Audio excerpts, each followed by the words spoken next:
Late at night, the gas station stood as a solitary beacon in the desolate stretch of highway. For Jake, the graveyard shift attendant, the eerie quiet that enveloped the station was both a blessing and a curse. Little did he know that the shadows lurking in the darkness held a terror beyond his imagination. One fateful night, the fluorescent lights hummed overhead, casting an unnatural glow on the empty fuel pumps.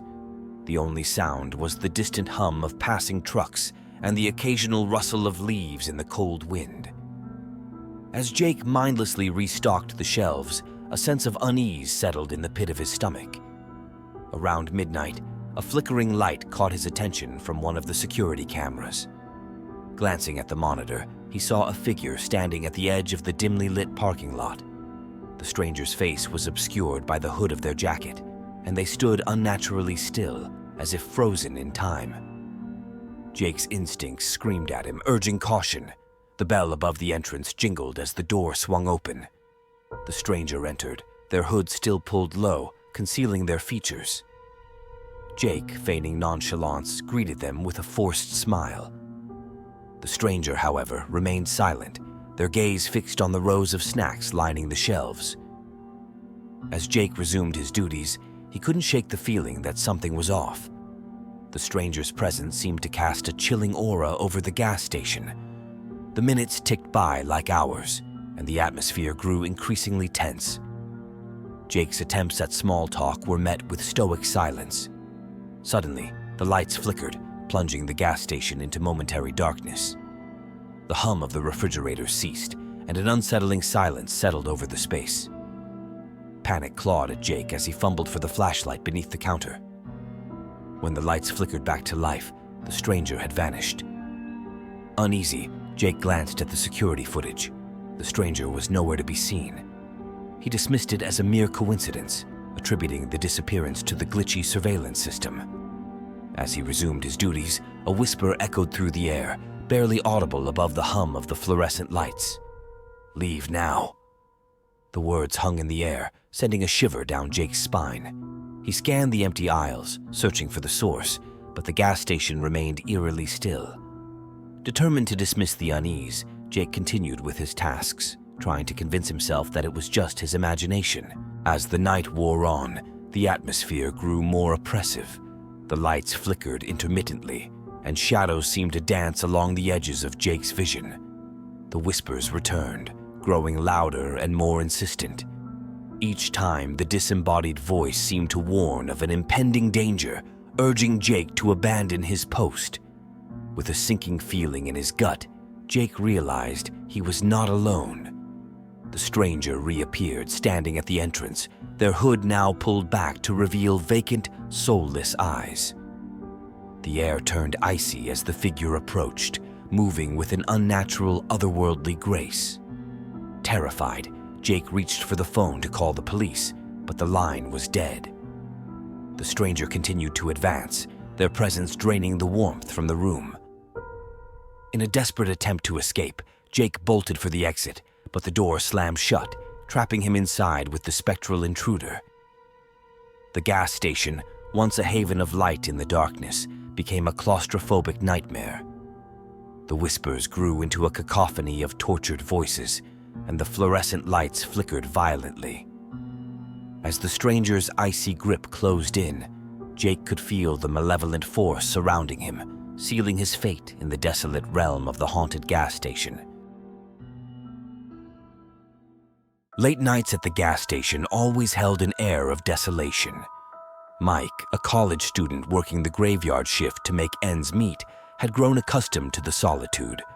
Little did he know that one fateful night would shatter the illusion of routine, plunging him into a terrifying reality. The dim fluorescent lights hummed overhead, casting a pallid glow on the empty fuel pumps. The steady hum of the refrigerators and the distant hum of the highway were the only companions to Mike's solitude.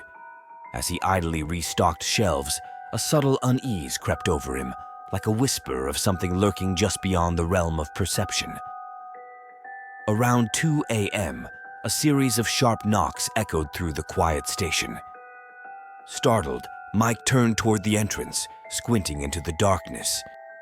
A silhouette stood just beyond the glass door, barely visible in the dimly lit night.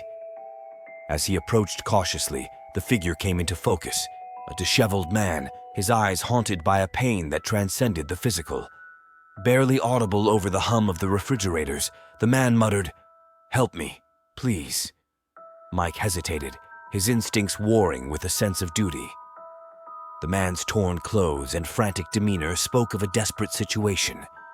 Against his better judgment, Mike unlocked the door, allowing the stranger to enter. The man introduced himself as David, explaining that his car had broken down a few miles away. Mike, against the nagging doubt in the pit of his stomach, offered the use of the station phone to call for help. As David dialed a number, Mike couldn't shake the feeling that something was off. The shadows in the corners seemed to writhe, and the air hung heavy with an unnatural stillness. When David finished the call, he thanked Mike, his eyes betraying a gratitude tinged with something darker. As he left, the unsettling feeling intensified, lingering like a sinister aftertaste. Mike tried to shake it off, attributing his unease to the late hour and his overactive imagination. Hours passed in monotonous routine, but the unease persisted. Around 4 a.m., the lights flickered momentarily, and the temperature in the station plummeted. Mike's breath hung in the frigid air as a voice, guttural and otherworldly, murmured, "He's still here." Chilled to the bone, Mike scanned the desolate store. The shelves rattled, and the refrigerators emitted an eerie hum. The atmosphere thickened with a sense of foreboding, as if an unseen presence had invaded the once familiar space. In a desperate attempt to regain control, Mike stepped outside for a breath of fresh air. The night air was cold, but it offered a momentary reprieve from the oppressive atmosphere inside. As he gazed out into the darkness, movement caught his eye, a figure, barely discernible in the shadows, standing near the edge of the gas station property. The figure was unmistakably David, his eyes now devoid of any humanity. A guttural growl emanated from his throat as he advanced, a predatory glint in his eyes. Panic set in as Mike fumbled for the keys to lock the door. The once familiar station transformed into a nightmarish battleground. With the door secured, Mike rushed to the phone to call the police, but the line was dead. As he turned back, David was gone. The shadows seemed to pulse with an unholy energy, closing in around Mike.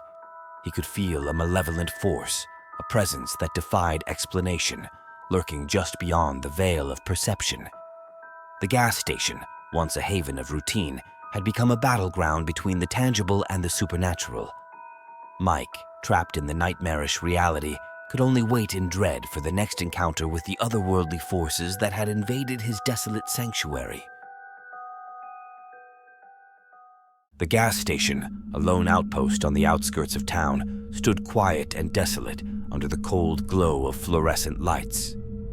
For Alex, the night shift attendant, it was a job that offered solitude, but at a cost he was yet to discover.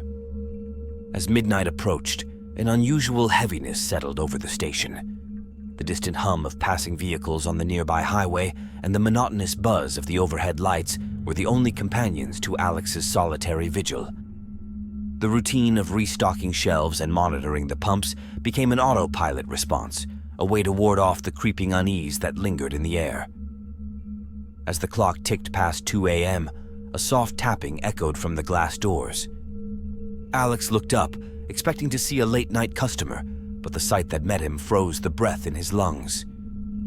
A young girl, no older than 10, stood outside, her eyes wide with fear and her clothes torn and dirty. Without hesitation, Alex rushed to open the door. "Hey, are you okay? Where are your parents?" he asked, concern etched across his face. The girl trembled, her gaze fixed on something unseen in the darkness behind her. She spoke in hushed whispers. "He's coming. You have to help me." Alex's heart raced as he scanned the empty parking lot. There was no sign of anyone else. A chill ran down his spine, but his instincts kicked in, and he ushered the girl inside, locking the door behind her.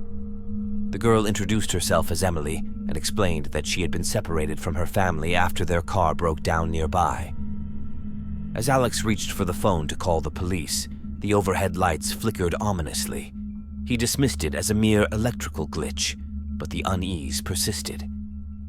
Emily huddled in a corner, eyes darting nervously around the dimly lit station.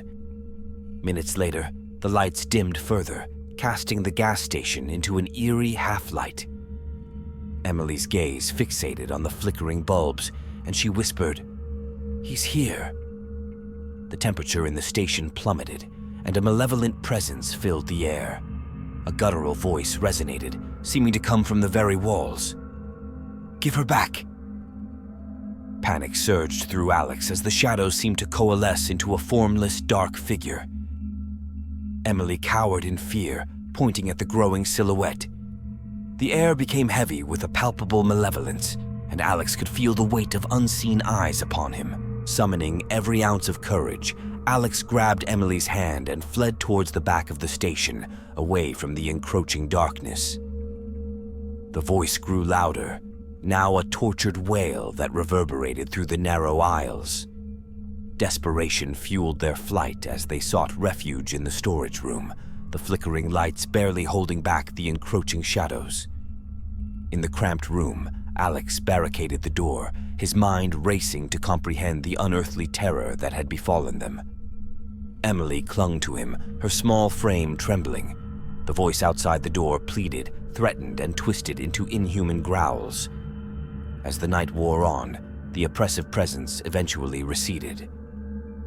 With hesitant steps, Alex opened the door, half expecting the darkness to pounce on them.